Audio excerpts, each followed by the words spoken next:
சென்னை எழும்பூரில் போதை கும்பலால் சிறப்பு உதவி ஆய்வாளர் ராஜாராமன் அடித்து கொலை செய்யப்பட்டிருக்கும் தகவலால் அதிர்ச்சியடைந்திருப்பதாக இபிஎஸ் தெரிவித்திருக்கிறார்.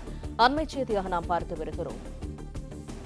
எஸ்எஸ்சி தாக்குதலுக்கு ஆளாகி உயிரிழந்துள்ளது என்பது திமுக ஆட்சியின் காவல்துறையினருக்கே பாதுகாப்பு இல்லை என்பதை காட்டுவதாகவும் அவர் குறிப்பிட்டிருக்கிறார்.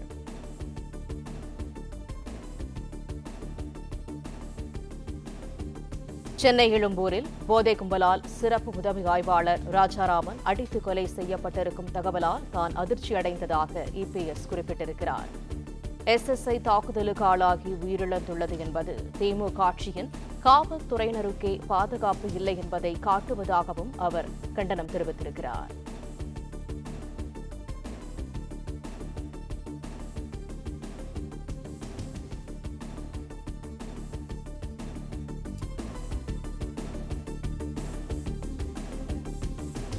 இது தொடர்பான கூடுதல் தகவல்களை தருகிறார் எமது செய்தியாளர் ராஜகுமரன். ராஜகுமரன், விவரங்கள் என்ன? ஆயுதப்படையில் பணி செய்த ராஜராஜன் என்கின்ற காவலர் சென்னை எழும்பூரில் கடந்த ஜூலை 18ஆம் தேதி அவர் மீது தாக்குதல் நடத்தப்பட்டு உயிரிழந்திருக்கக்கூடிய நிலையில் அது தொடர்பாக பதிவிட்டிருக்கக்கூடிய எதிர்க்கட்சித் தலைவர் எடப்பாடி பழனிசாமி, சம்பவம் நடந்த அன்று நள்ளிரவில் மர்ம நபர்களால் எஸ்ஐ ராஜராஜன் தாக்கப்பட்டதாக செய்திகள் வந்திருக்கின்றன. ஆனால் புனைவு எஃப்ஐஆர்களுக்கு பெயர் போன திமுக அரசு அஜித்குமார் வழக்கு போலவே இந்த வழக்கிற்கு என்ன கதை எழுதியுள்ளது என தெரியவில்லை என்று குறிப்பிட்டிருக்கின்றார்.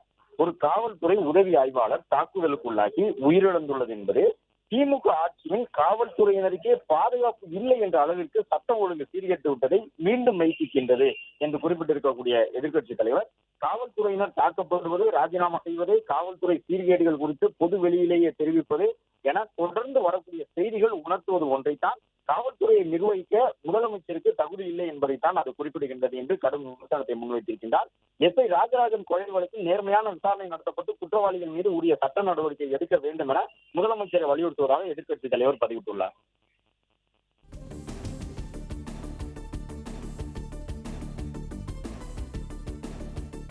தகவல்களுக்கு நன்றி ராஜகுமரன்.